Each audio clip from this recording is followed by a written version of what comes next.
नमस्कार दोस्तों, मैं विजय कवात्रा अपने YouTube चैनल पे आपका फिर से स्वागत करता हूँ। दोस्तों, एक बहुत प्राचीन कथा जो मैं आपको सुनाऊंगा, जो आज के हालात के हिसाब से बिल्कुल ठीक बैठती है।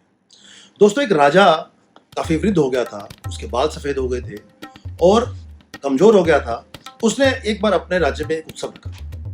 उत्सव में उसने अपने गुरुजी को बुलाया और साथ में अपने मित्र देश के जो राजा थे उनको बुलाया, और उस उत्सव को और ज़्यादा इंटरेस्टिंग बनाने के लिए उसने अपने राज्य की सबसे जो प्रसिद्ध नर्तकी थी उसको भी बुलाया और उसने कुछ मुद्राएं अपने गुरुजी को दी ताकि वो इसके नृत्य से, इसके गीत से खुश होकर इसको इनाम मिले। सारी रात उत्सव चलता रहा। सुबह जब थोड़ा भोर हुई तो नर्तकी ने देखा कि तबले वाला उब रहा है, उसको उबासी आ रही है। तो उसे लगा कि कहीं ये राजा ने इसे देख लिया तो इसको हो सकता है कि दंड भी दे दे। तो उसने उसको अलर्ट करने के लिए एक दोहा बोला। दोहा कुछ इस तरीके से था: बहु बीती थोड़ी रही, पल पल गई बिताए, एक पल के कारणे ना कलंक लग जाए। इस दोहे को वहां बैठे लोगों ने अपने अपने हिसाब से उसका अर्थ निकाला। तबले वाले को एकदम से पता लग गया, वो अपना अलर्ट हो गया और ठीक समझाने लगा। गुरुजी ने जब यह दोहा सुना तो उन्होंने जितनी भी मुद्राएं थी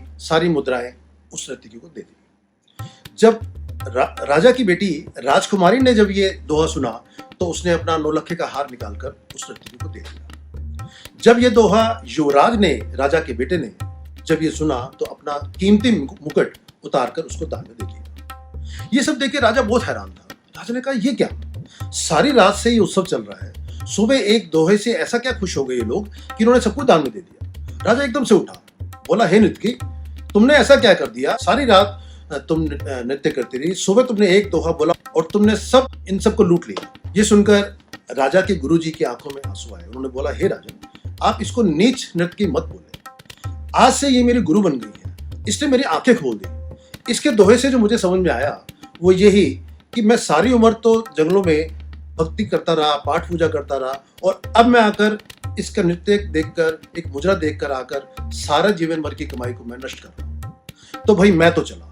उन्होंने अपना कमंडल उठाया और वो चले गए। राजकुमारी ने बोला, पिताजी, आपको कुछ भी दिखाई नहीं दे रहा, मैं जवान हो गई हूं और आप मेरी शादी नहीं करा रहे। आज रात मैं आपके महावत के साथ भागकर अपना जीवन बर्बाद करने वाली थी। मुझे इस दोहे से जो समझ में आया वो यही कि तुम क्यों व्यर्थ जल्दी कर रही हो, आज नहीं कल तो तुम्हारी शादी होनी ही है। धैर्य रखो। इस तरह से कर तुम क्यों पिताजी को कलंकित कर रही हो? युवराज ने बोला, पिताजी, आप वृद्ध हो गए हैं लेकिन आप फिर भी मुझे राजा नहीं बना रहे। मैं आज रात आपके सिपाहियों के साथ मिलकर आपका कत्ल करने वाला था। इस दोहे से मुझे समझ में आया कि हे पगले, तू क्या कर रहा है? आज नहीं तो कल तुझे राजा बनना ही है। तुम क्यों अपने पिता के खून को अपने माथे पर ले रहे हो? धैर्य रखो।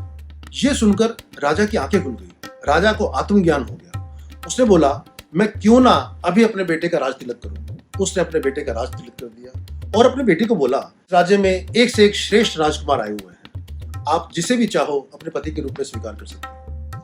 बेटी ने ऐसा ही किया। उसके बाद राजा ने सब कुछ त्याग कर जंगलों में अपने गुरुजी के पास अपना बाकी का समय बिताने चले गए। यह सब देख के नर्तकी ने सोचा कि मेरे एक दोहे से इतने सब लोग सुधर गए तो मैं क्यों नहीं सुधर पाई। उसने प्रभु से कहा, हे प्रभु, मुझे क्षमा करें, अब तक मुझसे बहुत भूल हुई। मैं अब से ये सब छोड़कर और आपके सिमरन भजन में रहूंगी। दोस्तों, इस दोहे से आज के इस लॉकडाउन के माहौल में मुझे क्या समझ में आया? बहु बीती थोड़ी रही, पल पल गई बिताए। इतना समय लॉकडाउन का हमने बिता दिया घर में। ये सही है कि अब हम सब लोग घर में बैठे बैठे उकता गए हैं, उब रहे हैं। तो एक पल के कारणे ना कलंक लग जाए। ऐसा ना हो कि लास्ट के कुछ समय में हम अपना धैर्य छोड़ दें और कहीं हम घरों से बाहर निकल जाएं, या फिर अगर सरकार कुछ छूट हमें दे तो उस छूट के अंदर बिना किसी कारण से ऐसा जाएं तो ऐसा ना हो कि वो हमारी तबाही का कारण बन जाए। दोस्तों, मेरे इस मैसेज को जितना हो सके आप शेयर करें।